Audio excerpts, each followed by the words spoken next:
Não vai, porque tem um comando esquerdista por trás dessa militância. E assim, esse sorriso seu de desprezo mostra que você não entende o que eu tô falando. Olha só como essa cadeirada foi didática. Foi didática.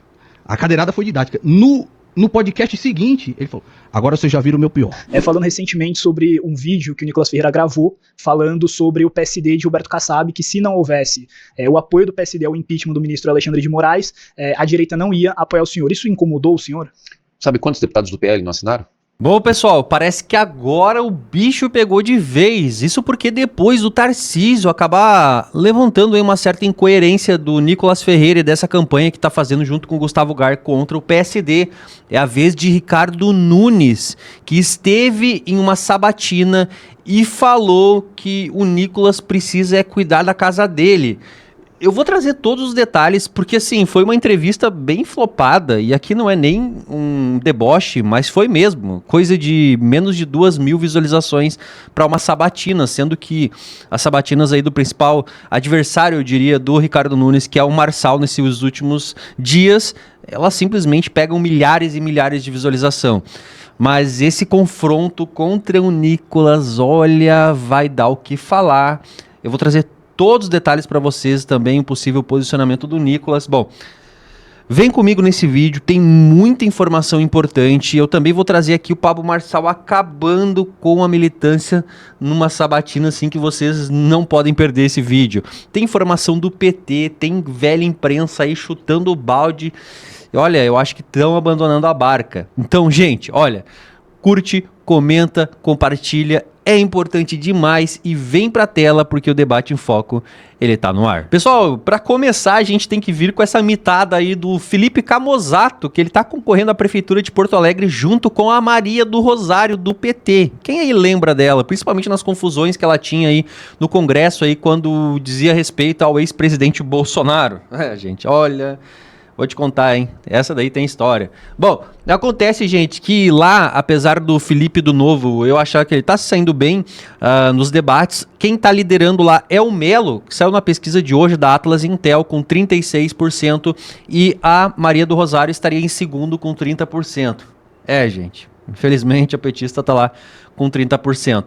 Acontece que o Felipe, então, em um dos debates ali, gente, ele simplesmente encurralou ela de várias formas e ela ficou sem palavras ali para poder responder para ele. Vamos ver esse trechinho juntos aqui porque foi muito bom. Mas o que é os direitos humanos? Não é o que os meus adversários falam. Não é a defesa do bandido, jamais. A senhora votou contra ou a favor a redução da maioridade penal? O senhor tem uma visão de mundo. Contra ou a favor? O senhor quer seguir? Não, estou querendo que a senhora dê uma resposta objetiva.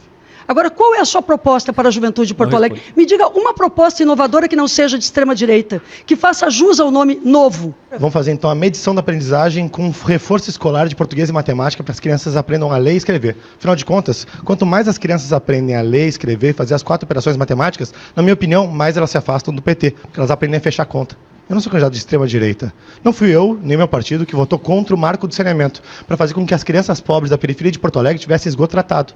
A senhora votou contra. Porque a senhora não se importa em dar saneamento tratado para essas crianças pobres, embora no discurso diga que se importa. A senhora se importa com ideologia. Aliás, bota a ideologia na frente do serviço público de melhor qualidade. Nossa, gente, quando ele falou ali que vai ensinar as crianças a dar o português e matemática, porque daí vai aprender a fechar conta e não vai votar no PT. Olha... Bom, vocês viram aí. Vamos seguir aqui porque tem muita informação e olha, é meteoro atrás de meteoro. Pessoal, e eu que havia trazido para vocês no vídeo anterior aí, a Globo, eles estavam discutindo sobre aí uma possível derrota do Boulos e que o Boulos estava sem a presença aí mais ferrenha do presidente Lula. Quem aí não viu o vídeo anterior? E eles até estavam discutindo se não era medo de uma possível derrota e que isso aí ficaria carimbado, né, no Lula. Bom, acontece que o Estadão, gente, fez uma matéria e foi repostado aqui pela Oeste com o título: Um partido popular sem os votos do povo. Ou seja, estão falando do PT. Sigla não mudou, mas o Brasil sim. E quem experimenta a sua gestão a rejeita. Gente, é muito importante, porque assim, o pessoal tá simplesmente pulando da barca. Já tem velha imprensa aí, gente, que percebeu que cara, fizeram o L, a gente sabe por quê, e estão aí já simplesmente pulando. E olha só alguns detalhes importantes que eles falaram aqui. Há 20 anos o PT, né, viveu o seu zênite eleitoral, conforme avalia o jornal Estado de São Paulo desta terça-feira. No segundo ano do primeiro mandato de Lula, o PT levou 9 capitais. Do total foram 411 prefeituras. Ou seja, gente, lá no primeiro mandato do Lula, teve 411 prefeituras. Já em 2020, foi 0 capital, ou seja, não teve prefeitura em nenhuma capital onde o PT ganhou, e foram apenas 183 prefeituras. Acontece, gente, que agora o cenário é para ser muito pior, inclusive. E com isso, eles colocaram aqui alguns dos pontos que poderia estar fazendo com que esse cenário do PT, do petismo, tivesse, de certa forma, aí, indo por beleléu. O que mudou? Certamente não o PT, é a mesma ideologia estatizante, a mesma hostilidade à iniciativa privada, o mesmo corporativismo com setores do funcionalismo público, o mesmo discurso da luta de classes, a mesma retórica maniqueísta do nós contra eles, a mesma geopolítica terceiro-mundista. O que mudou foi o Brasil. Esse é o problema do PT, claro, não do Brasil. E mudou em grande parte pelos desmandos do PT. Nos últimos 20 anos, o partido governou o país por 14. Apesar de Lula propagandear a ilusão de que sabe como fazer a economia crescer, nesse período, o país cresceu abaixo da média dos países emergentes. O que a gente tem para dizer para eles aqui, pessoal? Faz o L, né, gente? Faz o L e vamos em frente. Agora, pessoal, falando em Globo ainda, eles se superam a cada dia mais. E olha só agora, a preocupação deles é porque eles têm aí os famosos candidatos selfie. É o que eles dizem que tem hoje no parlamento. É aquele candidato que ele não se preocupa com o dinheiro, ele não se preocupa em usar o fundão eleitoral para fazer campanha. Ele usa a internet. E olha só o comentário que eles vão fazer aqui na central das eleições. Eu conversava com um candidato à presidência da Câmara há um tempo atrás sobre, enfim, recursos, candidatos e tal, como que é o Centrão, porque o Centrão tem tanto dinheiro, e ele falava, olha, você tem o Centrão e você tem a bancada hoje do selfie, essa bancada dos influencers. Essa bancada dos influencers não faz acordo com ninguém, não vota nada, promove uma confusão dentro do Congresso e não quer dinheiro. É uma bancada que não precisa de dinheiro porque ela vive de cliques, os votos vêm por cliques. É isso que vocês querem, então, acabar com o dinheiro para as eleições e só vai se eleger esse tipo de pessoas? Eu achei um ponto de vista interessante, pelo menos para aquecer essa discussão. E está crescendo, né? Os candidatos influenciadores crescem a cada eleição. A gente tem em São Paulo o Pablo Marçal. E os candidatos influenciadores ainda podem fazer dinheiro com a própria campanha. Porque no Rio de Janeiro houve uma legislação para impedir isso, né? Que você use na verdade não é não fazer dinheiro, mas muitos usavam a estrutura da Casa Legislativa para produzir esse conteúdo. Então era um assessor parlamentar pago, portanto, com o nosso dinheiro, ou assessores que tinham como atribuição produzir esse conteúdo, alguns deles, uma absoluta farsa, simulação, que impulsionavam o candidato. O candidato ou o parlamentar. Então, é isso que a Ana está falando. Aí você vai criando, você impõe uma regra aqui, o outro vai e consegue uma brecha para desvirtuar essa regra. Aí, se ele for pego, começa de novo. Mas vai te afumentar, Globo! Tu quer que gastem o dinheiro da população.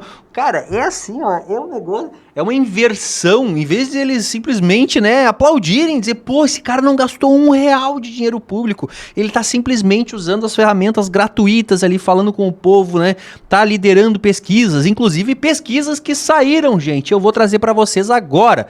2 pesquisas, e aí vocês tirem as conclusões de vocês. E olha aí, gente, o candidato que não utiliza R$1 do dinheiro público em primeiro lugar na pesquisa Futura. E essa pesquisa saiu hoje, gente. Tem aí uma margem de erro de 3,1 pontos percentuais para mais ou para menos. E Marçal lidera com 26,9%, Boulos em segundo com 24,1% e Nunes em terceiro com 23,6%. Mas calma lá, né, gente? A gente também tem aqui a pesquisa Datafolha. E o que vocês acham que deu na pesquisa? Marçal em terceiro lugar. Isso mesmo, gente. Uma das pesquisas o Marçal está em primeiro e na pesquisa da Datafolha está em terceiro. Nunes lidera, então, a candidatura à prefeitura com 27%, o Boulos com 25% e o Marçal com 21%. E aí eu pergunto pra vocês, gente tem que acreditar em pesquisa? Até é engraçado que tem um momento em que o Pablo Marçal tá saindo do debate e ele pergunta pra todos os jornalistas que estão ali entrevistando ele: bom, quem aqui dos jornalistas acredita na pesquisa Datafolha? E de todos, cerca de 2 ou 3 só levantaram a mão, gente. Olha, foi uma cena épica. Se eu achar, eu coloco pra vocês aqui. Mas é mais ou menos isso. Agora vejam só, né, pessoal? Falar do Pablo Marçal tá dando audiência. E o Nando Moura, quem aí não conhece, né, gente? Ele se mete em várias polêmicas aí. Inclusive é aquele, acho que dos famosos isentões, né? Não gosta nem do Bolsonaro, nem do Lula. Aquele cara que fica em cima do muro. Bom, acontece que ele esteve no Flow, acho que 1 ou 2 dias depois. Não assisti, mas tem um trechinho aqui que eu achei interessante, aonde me mandaram e que a gente vai reagir juntos. Ele falando do Pablo Marçal, gente, olha só, né? Tá aí, quem sabe querendo aparecer? Não sei, vamos ouvir juntos aqui, porque pra ele a cadeirada foi didática, gente, olha só o nível. Bom, e o Igor tá ali, né? Vamos ver o que ele vai comentar sobre isso. Um porra desse merece o quê? Olha só como essa cadeirada foi didática. Foi didática. A cadeirada foi didática. No podcast seguinte, ele falou: agora vocês já viram o meu pior. Agora vocês vão ver o meu melhor. Vocês vão ver o Marçal gestor. Vocês vão ver o Marçal. Olha só o que a cadeirada faz. Isso foi o maior gesto de amor ao próximo que alguém poderia fazer. Foi aquela cadeirada. Mais do que uma surra de mãe. É uma coisa fantástica. Porque Entendi. o pai dele não bateu nele, né? Porque você vê o pobre do pai. O Ramiro estava até comentando comigo, cara, fiquei com dó do pai dele. Porque enquanto ele estava metido nessa quadrilha de assaltar pessoas, o pai dele fala, tem uma ligação que a polícia pegou do pai dele com ele. Você chegou a ouvir ou não? Porra, pessoal, procurem áudios do Pablo Marçal. Ele tá brincando de... Mas é que eu não preciso ser convencido de nada. Você sabe que ele é um vagabundo. Entendi. Nesse sentido. Tá, né? mas olha só. O pai dele liga pra ele e fala assim: meu filho, nosso nome vale mais do que prata, vale mais do que ouro fino. Não se mete com esses caras, não faz isso, meu filho. Ah, pai, já saí, pai. Aí você vai ver hoje, no partido do cara tem o quê? O que tem lá? Cara, Mike Todê é demais o cara, mano. Cara, como é que você pode não odiar? Ninguém ama o bem se não odeia o mal. Pra começar pra aí. Você não ama o bem se você não odiar o mal. A minha tia mesmo caiu num golpe desses caras aí, de banco e tudo mais, perdeu tudo, a pobrezinha. Você tá entendendo? Uhum. Como é que você pode não odiar? E eu não odeio ele como pessoa, eu odeio aquilo que ele faz, certo? Porque o dia que ele se sentir arrependido, for transformado em Cristo de verdade, sabe? Ele não mente a respeito das coisas que ele fez. Ele fala de fato: me perdoem, eu lesei essas pessoas, eu participei dessa quadrilha e isso me envergonha muito, mas esse Marçal não existe mais. Porque Cristo faz isso, transforma a pessoa. Não, ele mente até hoje. No dia em que ele for transformado, aí eu não odeio mais aquilo que ele faz. Eu o amarei em Cristo. Olha, pessoal, eu vou te falar pra vocês, tá? É engraçado, né? Porque ele basicamente quer que o Pablo fale o que ele quer ouvir, né? A versão que o Pablo deu sobre todo esse caso, explicando como aconteceu, não serve pra ele. Inclusive dizendo que ele, de fato, não se arrependeu por algum erro ou outro que ele cometeu e que não foi pra Jesus, não aceitou Jesus, não se arrependeu diante de Cristo. Olha, gente, não tem outra, né, visão, não tem outra opinião a não ser o cara quer surfar aí no nome e quer aparecer um pouco mais, né, gente? Além disso, ele ainda falou nesse podcast que pra ele, o Pablo Marçal ganhar a prefeitura seria muito bom, ele ganharia muito mais dinheiro, porque daí ele acabaria aí, né, falando pras pessoas: eu avisei, o cara era um picareta, tal. Bom, tá aí, gente. Comenta vocês aqui embaixo. Pessoal, antes da gente vir aqui com o posicionamento do Ricardo Nunes contra o Nicolas, eu vou trazer pra vocês aqui o Pablo Marçal, que esteve uma sabatina com o pessoal do Metrópolis. Gente, olha o que ele fez com o jornalista ao vivo. O cara é muito rápido de raciocínio e de argumentação, gente. Bom, vejam vocês aqui comigo agora. Carro ali, num tom bastante enérgico. O senhor falou que não dá para lidar de outro jeito com esses bandidos, usando as palavras do senhor. Disse que o negócio vai ficar feio. O senhor disse: nós vamos entrar numa guerra e se não tiver uma revolta do povo, não vai ter como resolver nessa cidade. Essa declaração está incitando a população, como o senhor diz mesmo, a uma revolta popular. O senhor não teme que isso gere algum prejuízo para a sociedade ou episódios de violência venham acontecer por aí? Olha, o senhor está incitando a população a uma revolta. Mas se você continuar ouvindo a live, eu falo: nós não precisamos de arma, a gente precisa do celular para desbancar esses jornalistas. E eu volto a repetir, Renan, eu vejo em você a pureza de alguém que não sabe onde está metido. Você quer um cara novo. Eu sou responsável por tudo que eu escrevo, você pode ficar tranquilo em relação a isso. Mas o problema não é o que você escreve, é que alguém vai lá e muda a headline. Não, é o que eu escrevo mesmo. Sou responsável por isso, pode ficar tranquilo. eu tô checando com os jornalistas, eles mandam uma informação, a informação alterada. Mas a situação, para você entender, ô Renan, é assim, eu poderia fingir que nada está acontecendo. Só que eu não sou um cara que tem que curvar a cabeça para o sistema. Eu sou alguém que vim de baixo, sou alguém que conquistou muita coisa, sou alguém que já errou. Nunca vou esconder que eu errei. Ninguém está querendo pedir nada disso. Entra na Wikipédia para você ver sobre mim. De tanto eu falar, eles começaram a acrescentar algumas coisas boas que não tem o que fazer ali. Só quer mostrar o lado ruim de uma pessoa. Então, assim, Wikipédia é uma página colaborativa. Qualquer pessoa pode entrar e escrever. Eu escrevo lá. Se quiser entrar, pode colocar lá. Então, esse é o detalhe. Eu já escrevi, pus tudo que tem que pôr, não põe. O senhor que escreveu. Várias pessoas fizeram. Não vai, porque tem um comando esquerdista por trás dessa militância. E assim, esse sorriso seu de desprezo mostra que você não entende o que eu tô falando. E não adianta. Ele riu eu vim dele? Aqui, vocês... Vamos ver. Deixa eu voltar aqui, gente, pra nós ver se ele riu dele. Escrevi, pus tudo que tem que pôr, não põe. O senhor que escreveu. Várias pessoas fizeram. Não vai, porque tem um comando esquerdista por trás dessa militância. E assim, esse sorriso seu de desprezo mostra que você não entende o que eu tô falando. E não adianta. Eu vim aqui, vocês podem perguntar o que quiser. Eu sou a revolta do povo. Nosso povo era para ser o povo mais rico da terra e é o povo mais imbecilizado. A gente não quer um tutor. Eu não sou herói para ser pai de um povo. Eu quero é libertar a mentalidade desse povo. Vocês da imprensa não mandam mais no Brasil. A televisão não manda mais no Brasil. As pessoas perderam essa reverência a vocês. E aqui está o grande detalhe. Não importa se vocês fizerem qualquer coisa contra mim, mas eu vou mostrar para o povo que tem como sair dessa. Vocês vão entrar no lugar de vocês, vocês não ditam o que a gente tem que engolir, vocês não são os nossos nutrientes. E agora? Eu não vi a notícia, desculpa, como é que você chama? Fábio. Eu não vi a notícia, nossa, o Marcelo é um guerreiro, consegue chegar em primeiro sem nada. Não tem uma notícia de nada desse jeito. O jornalista ficou até desconfortável, né? A gente ficou se ajeitando, tomou água.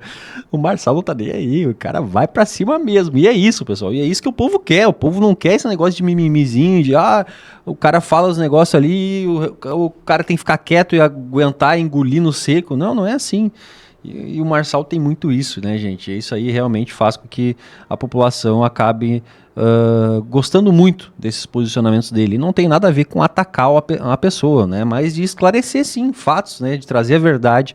É justamente isso aí que todo mundo procura. Agora, gente, olhem essa matéria feita aí pela Folha e que traz a hipocrisia da esquerda. Vocês lembram que eu trouxe num vídeo anterior aí uma matéria em que o Banco Central divulgou que só no ano de 2024 os brasileiros que têm aí Bolsa Família, recebem o benefício do Bolsa Família, eles acabaram colocando cerca de 10,5 bilhões de reais do benefício em casas de aposta, gente. Não é milhões, é bilhões. E com isso, gente, bom, o Roberto Campos Neto, que é aquele malvadão que a esquerda não gosta, que tá na presidência do Banco Central, foi ele que fez esse levantamento. Mas por quê, gente? Porque a base do governo Lula, eles estavam movimentando aí junto com o ministro da Fazenda, Haddad, para eles regulamentarem as bets. Por quê? Porque querem taxar, colocar um imposto aí nas bets, para poder, né, retirar aí bilhões de imposto em cima desse dinheiro que, na verdade, o brasileiro perde para essas casas de aposta. E aí vem a matéria, né, gente? Base de Lula, que aprovou o projeto de bets, agora questiona. É como abrir as portas do inferno. Gleisi Hoffmann diz que efeitos nocivos foram subestimados e defende uma nova análise do tema neste ano. Agora que eles viram que saiu essa matéria, que o Bolsa Família, na verdade, as pessoas acabam utilizando por conta do vício nesse tipo de coisa, o brasileiro tá ficando mais pobre, o brasileiro tá ficando mais estressado, viciado, tá acabando com famílias inteiras. Então eles vêm aqui com aquela velha hipocrisia agora, né?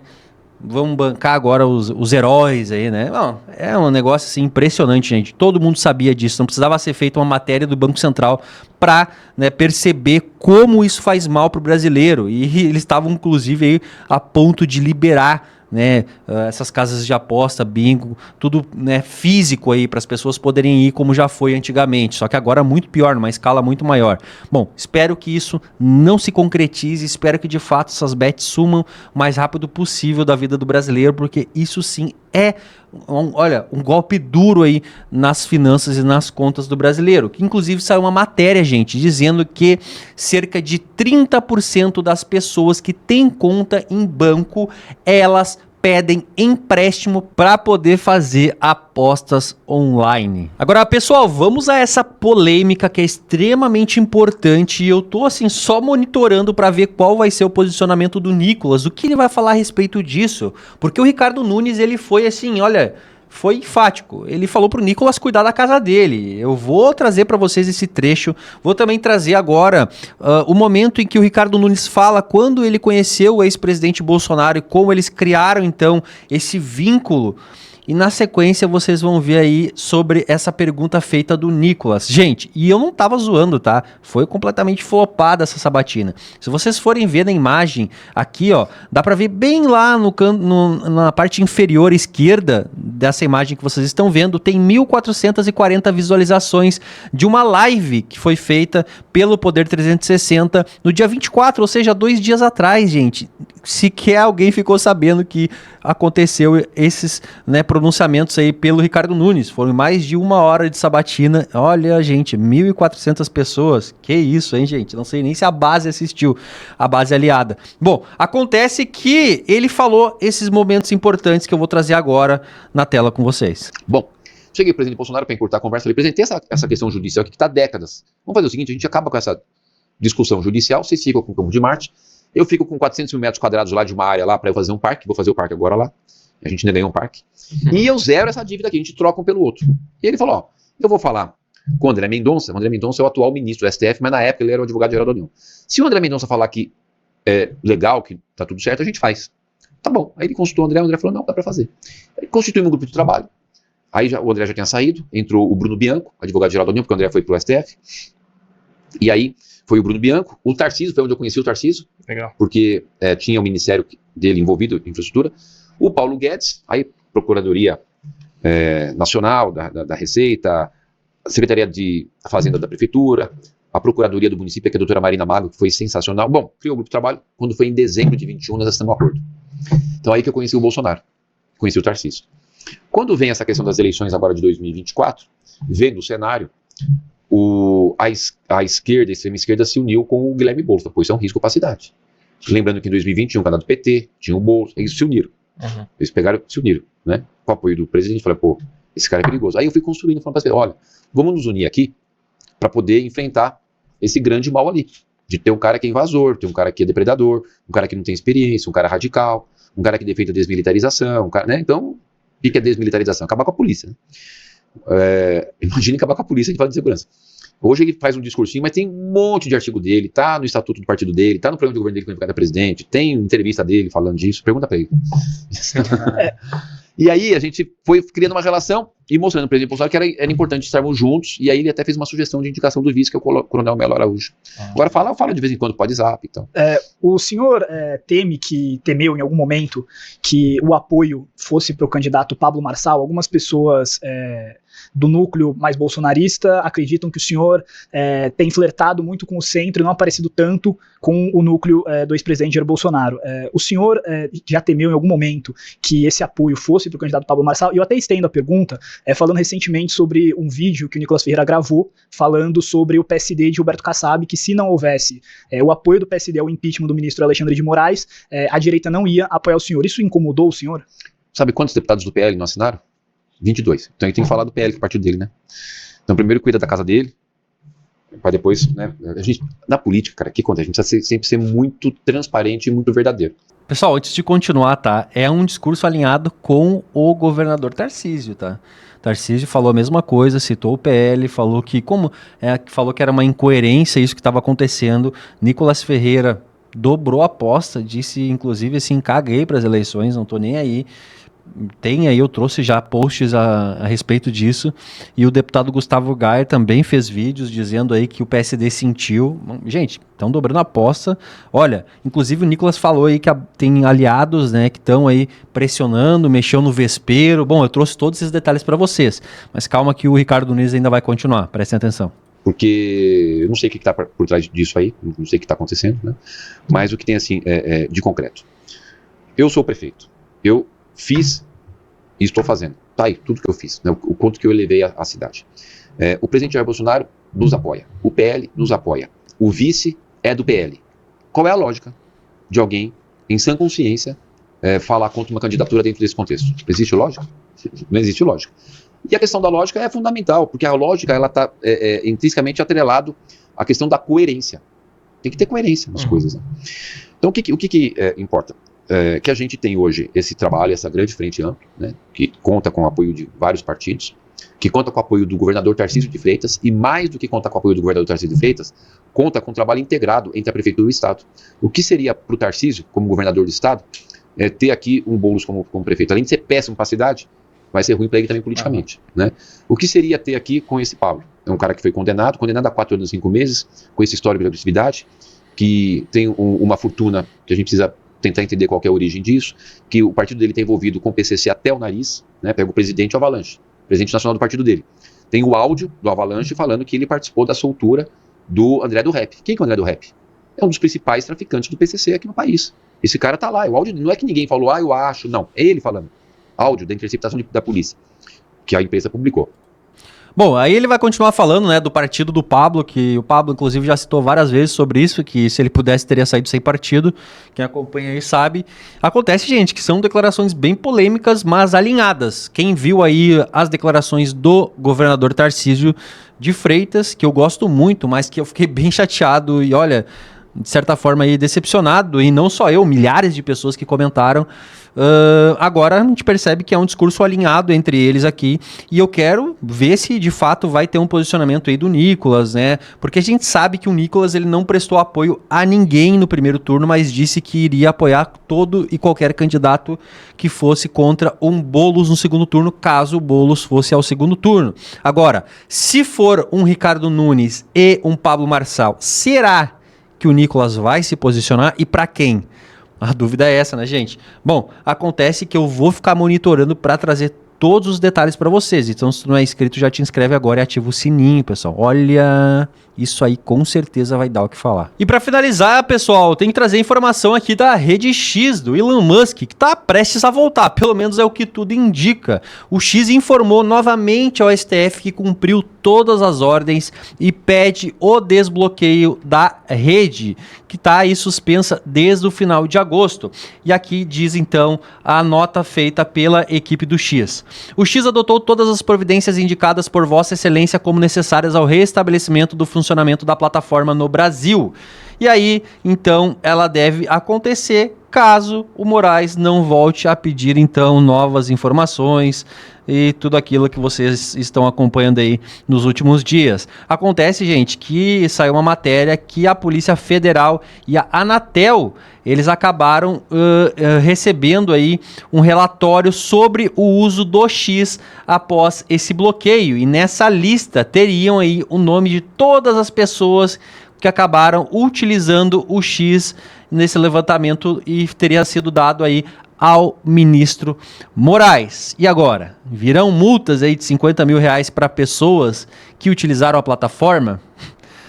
Olha, gente, veremos aí nos próximos capítulos, né? Bom, eu quero saber de vocês, gente. É um vídeo cheio de informação. Eu procurei trazer aqui para vocês, né, tudo que tá acontecendo aí de mais importante nesse momento. Óbvio que vai chegando uma coisa atrás da outra, e é por isso que vocês precisam estar ligados aqui no canal, porque saindo eu monto o vídeo e eu trago aqui em primeira mão para vocês, fechou? Eu vou ficando por aqui então, fica ligadinho, gente, logo mais já pode ter um vídeo novo aqui no canal Debate em Foco.